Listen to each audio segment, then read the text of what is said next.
Just a couple of McCormick-deering-engines we got back there. Let's unload them. We got these engines here. So, you know, once you get them home, it's time to get them unloaded. So, that's what we're going to do. It's a 3 horsepower McCormick-deering-engine and a 3 horsepower McCormick-deering-engine, but they're not alike.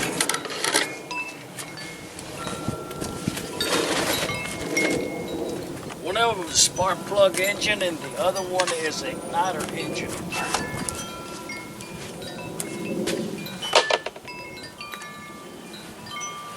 A little wind chime action there. Always makes the day go better.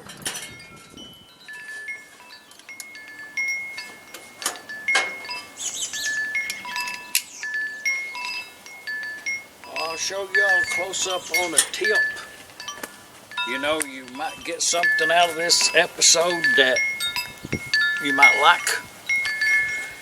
But this right here is a seat belt out of an old Cadillac I used to own. And all I've done is I put them S-hooks in there where they were anchored to the floor. I cut that out. And that's a real hard piece of steel that thing's made out of too. You'll have to struggle with that. But I put them S-hooks in there. It's about a 5/16 all that is. And then one on the other end. And that makes one of the perfect, I mean it's government approved up to a point on the strength here. I mean you could trust your life at one point with these. I'm sure I avoid the warranty when I put them store-bought hooks on there, but what you do is you pull this. When you tighten these up, one over here and one over there, then you can pull this tight right here and secure your engines with these right here. And then when you get home, if it's really tight, then to get loose, all you do is mash this button right here. Everybody knows how to use a seatbelt by now. But I'm just saying, this seatbelt right here, it don't have no puller up. You know, it don't have no ratchet thing in there, so you just have to use that. And there's a, but with a little bit of give like that in that webbing, I found it to be an advantage.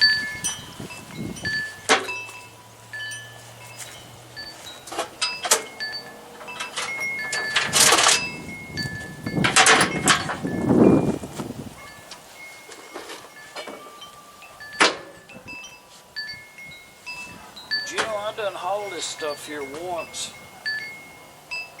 I'll tell you all the story about these engines. This right here is them. You know, Ken Etter. Ken Etter had an auction sale a few years ago. I'm gonna come back there and tell you that. The son bought them engines there at that Ken Etter sale that time. Online, you know, you just bid on them. Anyway, in a trade in that area right there, trade.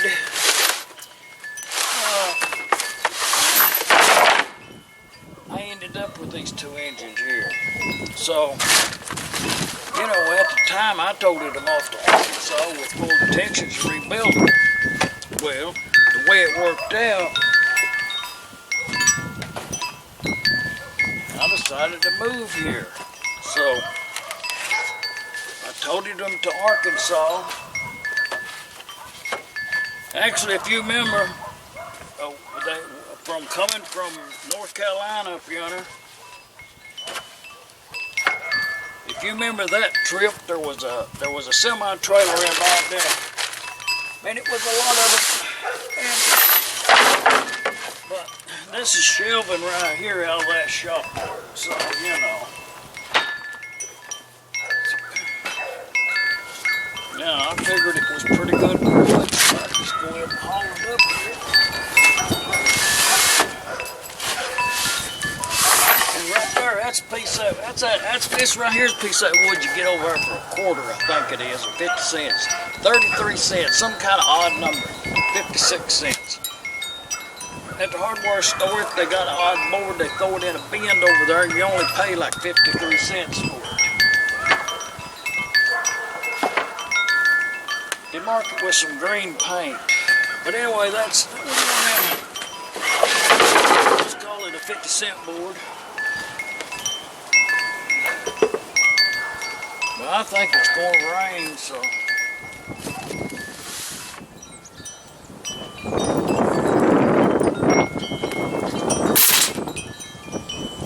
Well, actually the question was,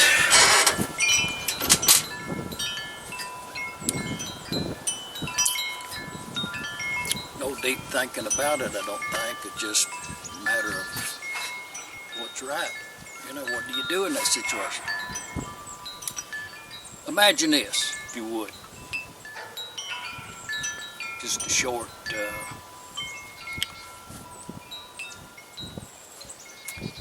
well, I'll tell it to you, then you decide what category it is.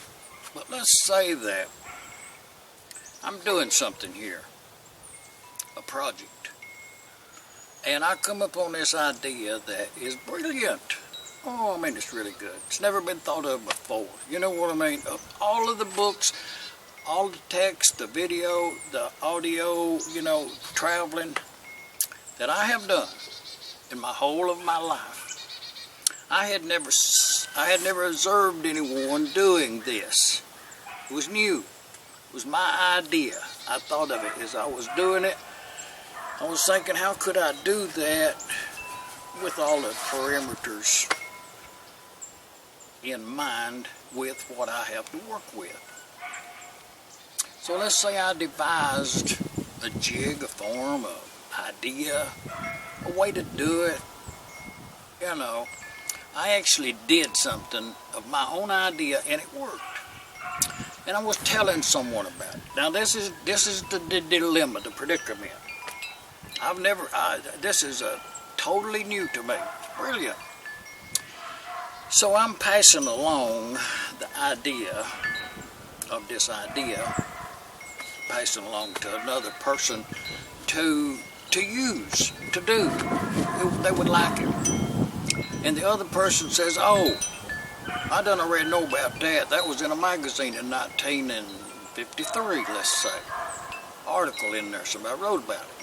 Well, immediately, now picture this. Immediately, I would probably say, well, you know, I kind of wish I'd have thought of it first. You know, something like that, and just passed on. But you know, in my head, I'm actually the one that thought of that first. You know what I mean?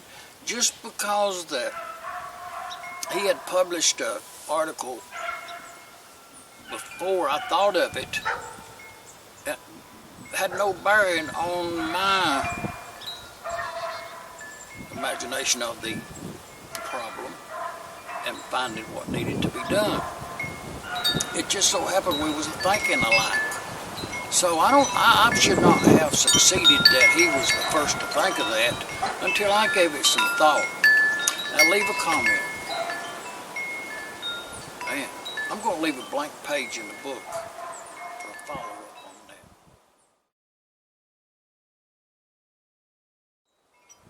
Take some thinking on that.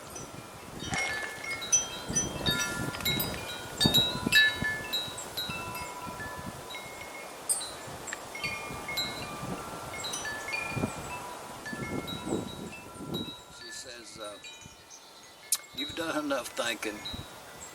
Get back to play. It's hard to call this work, man, but it's heavy. Igniter and all. Need to get that off there before it gets broke. The heads had a repair, but I think I already got one ready to go. And to the point where when somebody took that magnet off there, they dropped them two bolts right down in that housing, and they took that arm off right there, probably, I'm not sure why, hung it on that grease thing right there, and it held them two bolts in there, so it's got the original magneto bolts even saved for it. And looking down in that hole down in there where that oiler pipe is, the piston looks good. So we probably will get this engine right here. It'll be on the front line, let's put it that way. I forgot what the year model is on it there, but it's an International 29479 there. It's got a B in front of it. That means it had a Bosch magneto. Right in there would have had a Bosch magneto setting. And I don't have one of them. I sure would like to have one of them. Gear and all, you know what I mean? I'll have to run it on a low tension coil there for a little bit. But that one over there, oh, it's a good thing to start with because it's in such good shape. Got some original paint left on it, never been taken apart. I see it's got a little repair up there at that there rocker arm stem. And it's on there, actually it's on there wrong. Adjustment bolt, and this one over here is too. So often is the case. I'd say the same guy probably, no, I'm not sure about that. But, you know, we'll get her going. Looks like it's got a good choke valve in there. Old style mixer. We'll take that flapper over that and over there and put on there that choke plate yonder. So, I think we'll start this engine up pretty soon. I got to get them two engines over here on these two beams here. I think right down on that edge, right down there, we're going to line them two engines up. Got that flat at.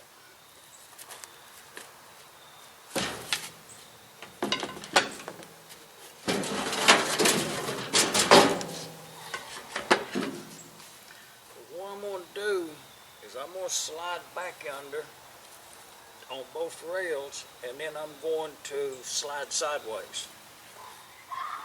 I got 5 of them to line up there.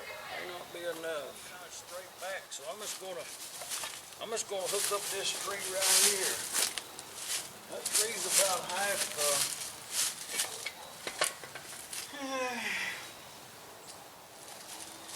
That tree's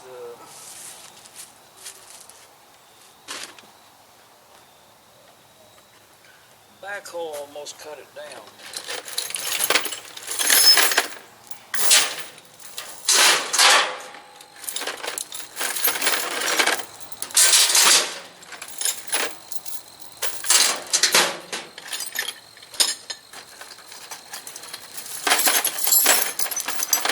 So I think what we'll do is, you know, in order to get the full length of the cable, I think what we'll do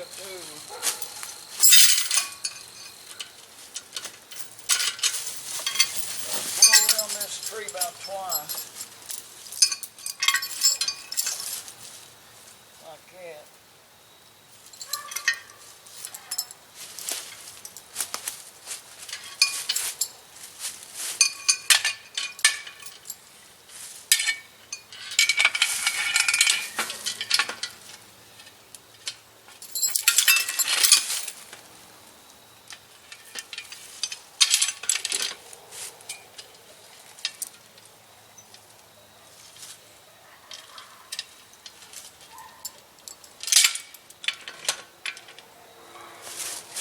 Okay, that ought to work real good right there.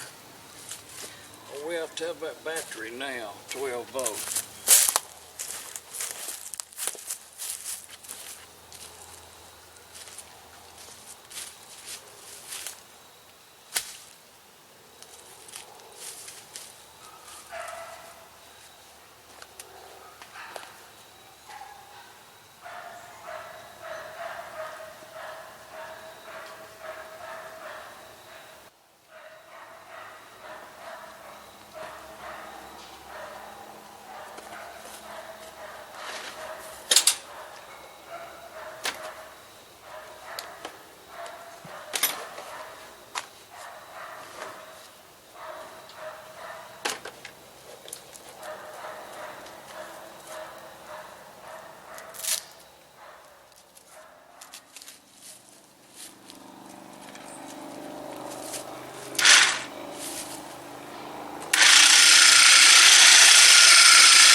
this strap right here to pull this engine off this trailer. But I'd like for it to go off backwards. Strap behind that there fuel pump on that right there. Come around there and hooked in that there cable. So we can tug on that cable on this here tread plate, and you can maneuver that engine around a little bit. But actually I should put some bolts in there because I'm coming off of there with that.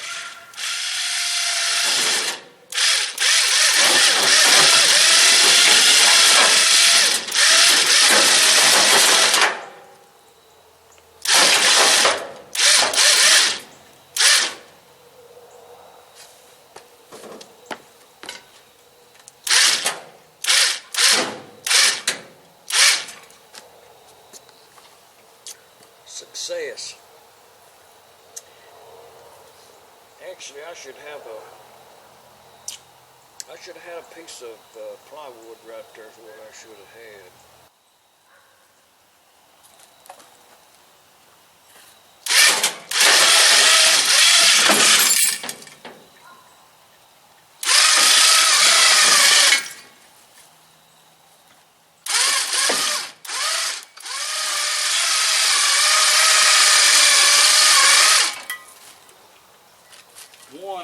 One to go.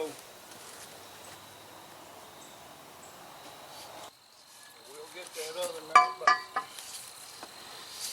just inch it over, where you want it at.